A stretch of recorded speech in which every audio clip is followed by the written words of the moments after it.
Баршаңызға қайырлы күн. Бүгін сіздерге сүтсіз, жұмыртқасыз, осындай жұмсақ көтеріліп шығатын булочкилердің рецептімен бөлісетін боламын. Видеоның соңына дейін тамашалап, ұнаса лайктарыңызды, комментарийларыңызды қалдыра кетіңіздер. Бізге керегі жылы су, тұз, қант,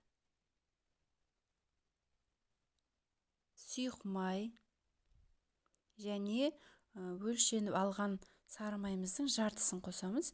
Жартысын ең соңына алып қаламыз. Осы кеткен құрамындағы ингредиенттерді видеоның астында қалдыратын боламын. Және ашытқы. Оны да салып жақсылап араластырып аламыз. Барлығы еруі керек. Және онды екі бөлікке бөліп салып отырып, жұмсақ қамыр илейміз. Онды бірден барлығын салмаңыздар. Қамырымыз тығыз болып қалуы мүмкін, сондықтан екіге бөліп салыңыздар. Және алып қалған соңынан осы сары майымызды салып, тағы да жақсылап осылай қолымызбен қысып отырып, қамырымызды илейміз. Қамыр тығыз болмауы керек, жұмсақ қолға жабыспақ қамыр шығуы керек.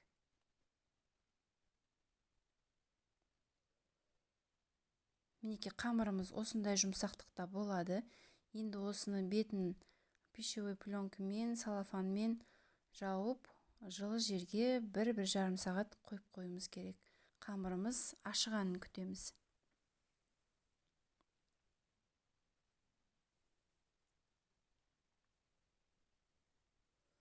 Мінекей 1,5 сағаттан кейін қамырымыз ашыды. Енді осы ашыған қамырды қолымызды, дастарханымызды кішкене сұйық маймен майлап аламыз, жабыспас үшін. Және бірнеше бөлікке бөліп күлшелеп аламыз.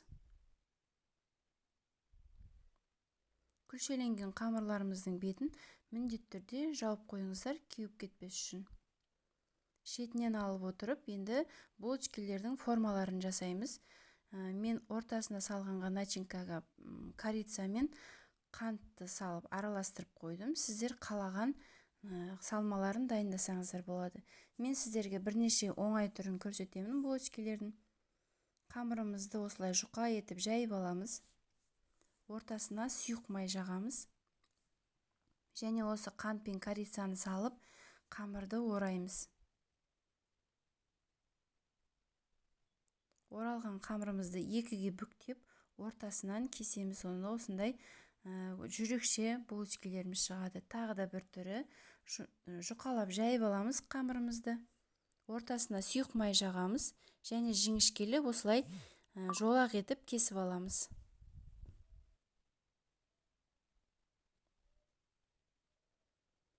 Оралған қамырымызды екі басын түйістіріп осылай орап қоямыз. Және ең оңай түрі қамырымызды созып, ширатып аламыз және осылай өріп, екі басын біріктіреміз. Ең оңай түрі осы булочкилердің.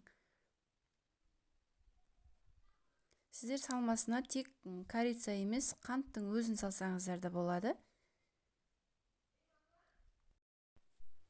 Қамырымызды жұқалап жайып аламыз. Ортасына қант себеміз. Және ораймыз. Дәл жаңа бірінші жасағандай етіп, осындай жүрекше етіп жасаймыз. Келесі түрі жұмыртқалап жайып алған қамырымызға қант салып, жарты бетін ғана ораймыз, екінші жартысын осылай жіңішкелеп кесіп аламыз. Енді осы жасалған булочкилерімізді 10-15 минутқа тындырып қоямыз, кішкене көтерілу керек. Көтерілгеннен кейін бір жұмыртқаны араластырып, бетіне жағып шығамыз. Және духовкаларыңызды алдын ала қыздырып қойыңыздар. Әркімнің духовкасының қызуы әртүрлі, сол қызуына қарай қызартып булочкилерімізді пісіріп аламыз.